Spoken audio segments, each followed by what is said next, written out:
Selamat pagi, bersama saya, Cindy Raja. Mari awali aktivitas dan pelayanan Anda melalui renungan pagi. Yesus, nama di atas segala nama. Yesus adalah Alfa dan Omega, pencipta langit dan bumi, pemberi setiap pemberian yang baik dan sempurna, dan pemikul beban besar kita. Kepada mereka yang hancur oleh dosa, Dia adalah juru selamat yang sempurna, perantara yang agung, perantara yang maha kuasa, dan kapten keselamatan kita. Ditulis oleh Ellen G. White bersama Pendeta Denny Kanajo. Selamat mendengarkan. Shalom, selamat pagi para pendengar yang diberkati oleh Tuhan dimanapun Anda berada saat ini. Kita akan sama-sama mendengarkan firman Tuhan melalui audio renungan pagi pada tanggal 25 November 2024 dengan judul Yang Kekasih. Sebelum kita melanjutkan bacaan renungan kita pada pagi hari ini, kembali saya mengajak semua para pendengar yang setia untuk berdoa bersama-sama. Bapa kami yang bersemayam di dalam takhta kerajaan sorga, terpujilah nama-Mu ya Tuhan di pagi hari ini. Sebelum kami melakukan segala aktivitas pelayanan dan pekerjaan kami sangat rindu sejenak untuk merenungkan kebenaran firman Tuhan. Kami sangat butuh kuasa Roh Kudus-Mu dicurahkan kepada masing-masing kami. Terima kasih Tuhan Yesus, ampuni kami Bapa, karena kami sudah berdoa hanya di dalam nama Tuhan dan Juru Selamat kami. Amin. Ayat inti kita terambil di dalam Sakaria 2 ayat yang ke-8, demikian firman Tuhan. Sebab siapa yang menjamah kamu berarti menjamah biji matanya. Mari kita ikuti penjelasannya. Hanya perasaan akan kehadiran Allah lah yang dapat membuang ketakutan yang baik anak yang malu-malu menjadi beban hidup. Biarlah ia menentukan dalam ingatannya perjanjian. Malaikat Tuhan berkemah di sekeliling orang-orang yang takut akan Dia, lalu meluputkan mereka. Diambil dari kitab Mazmur 34 ayat yang ke-8. Biarlah ia membaca cerita yang mengagumkan mengenai Elisa di kota pegunungan dan di antara dia dan pasukan musuh yang bersenjata dan bala tentara malaikat surgawi yang maha hebat yang mengelilinginya. Biarlah dia membaca bagaimana kepada Petrus yang berada di dalam penjara dan diancam hukuman mati, malaikat Tuhan muncul, melewati para penjaga yang bersenjata, pintu-pintu yang terkunci dan gerbang besi besar dengan grendel dan penghalangnya. Malaikat menuntun hambanya dengan selamat.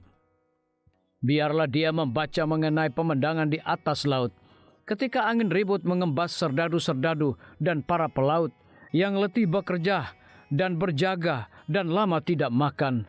Paulus yang tertawan, yang dalam perjalanan menuju pengadilan dan pelaksanaan hukuman, yang mengucapkan kata-kata agung, yang memberikan semangat dan pengharapan. Supaya kamu tetap bertabah hati, sebab tidak seorang pun di antara kamu yang akan binasa. Karena tadi malam seorang malaikat dari Allah, yaitu dari Allah yang aku sembah sebagai miliknya, berdiri di sisiku, dan ia berkata, "Jangan takut, Paulus, engkau harus menghadap Kaisar. Dan sesungguhnya oleh karunia Allah, maka semua orang yang ada bersama-sama dengan engkau di kapal ini akan selamat karena engkau." Perkara-perkara ini tidak dituliskan semata-mata supaya kita dapat membaca dan mengaguminya, tetapi supaya iman yang sama yang bekerja pada hamba-hamba Allah dulu kala dapat bekerja dalam diri kita, dengan cara yang tidak kurang daripada cara yang telah dikerjakannya dulu. Demikianlah ia akan bekerja sekarang, di mana saja terdapat hati yang beriman, yang akan menjadi saluran kuasanya. Biarlah sikap tidak percaya pada diri sendiri, yang rasa bergantung pada diri sendiri kurang menuntun mereka menghindarkan diri dari keluh kesah dan tanggung jawab, diajar supaya bersandar pada Allah. Dengan demikian, banyak orang yang hanyalah nol di pandangan dunia, yang barangkali hanyalah beban yang tidak berdaya, akan sanggup berkata bersama Rasul Paulus, "Segala perkara dapat kutanggung di dalam Dia yang memberi kekuatan kepadaku." Filipi 4 ayat yang ke-13. Juga bagi anak yang cepat sakit hati bila tersinggung, iman mempunyai pelajaran-pelajaran yang berharga. Sifat untuk menolak kejahatan atau melawan yang salah sering terdorong oleh rasa keadilan dan roh yang giat dan bersemangat.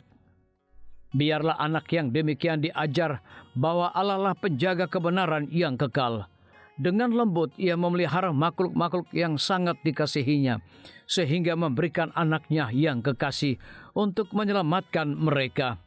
Ia akan mengadakan perhitungan dengan setiap orang yang berbuat salah. Disalin dari buku seri Membina Keluarga, jilid 3, halaman 242 hingga 243. Renungkan lebih dalam. Di dunia di mana keadilan seringkali tampak sulit dipahami, bagaimanakah saya dapat membantu mereka yang dirugikan untuk menemukan harapan pada anaknya yang kekasih? Biarlah bacaan renungan kita saat ini akan menjadi berkat bagi kita semua. Kembali saya mengajak semua para pendengar yang setia untuk berdoa bersama-sama. Bapa kami yang bersemayam di dalam takhta kerajaan sorga, terima kasih Tuhan Yesus oleh karena firman-Mu pada pagi hari ini memberikan berkat, kekuatan, sukacita rohani bagi pertumbuhan iman kami masing-masing. Pada saat ini Tuhan, kembali hamba-Mu berdoa untuk pemerintah kami. Tuhan memberkati Bapak Presiden bersama Wakil Presiden, para menteri dan seluruh stafnya.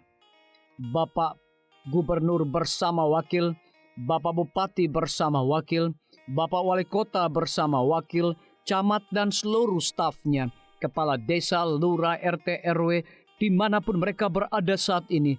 Tuhan lindungi mereka, pelihara mereka, curahkan mereka hikmat pengetahuan sorga, kekuatan kesehatan, agar mereka dapat menjalankan roda pemerintahan boleh sesuai dengan amanah dan titah Tuhan sendiri.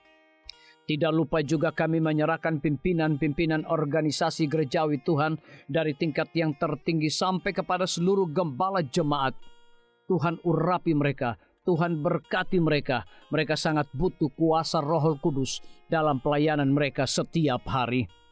Para tim medis, Tuhan berkati dokter umum, dokter spesialis, perawat bidan, para apoteker, dan semua yang memberikan waktu dan tenaga mereka melayani di rumah sakit, puskesmas, bahkan pustu kepada setiap para pasien yang datang membutuhkan pertolongan pelayanan mereka. Engkau berikan mereka sukacita sorga, roh dedikasi yang tinggi, agar mereka dapat memberikan pelayanan yang terbaik, sehingga dengan bantuan dan jamahan Tuhan, semua para pasien dapat memperoleh kesembuhan. Guru-guru, kepala sekolah, setiap siswa, mahasiswa, dosen, rektor di setiap lembaga pendidikan swasta maupun negeri, Tuhan urapi mereka agar mereka dapat mendidik setiap siswa maupun mahasiswa untuk memiliki nilai-nilai religius di dalam diri mereka masing-masing. TNI, Polri, PNS, wira swasta, petani, pedagang, nelayan, ojek online, saudara-saudara kami juga yang ada di dalam penjara, Tuhan hiburkan mereka, Tuhan berkati mereka, cukupkan kebutuhan mereka, dan berikan juga mereka sukacita senantiasa.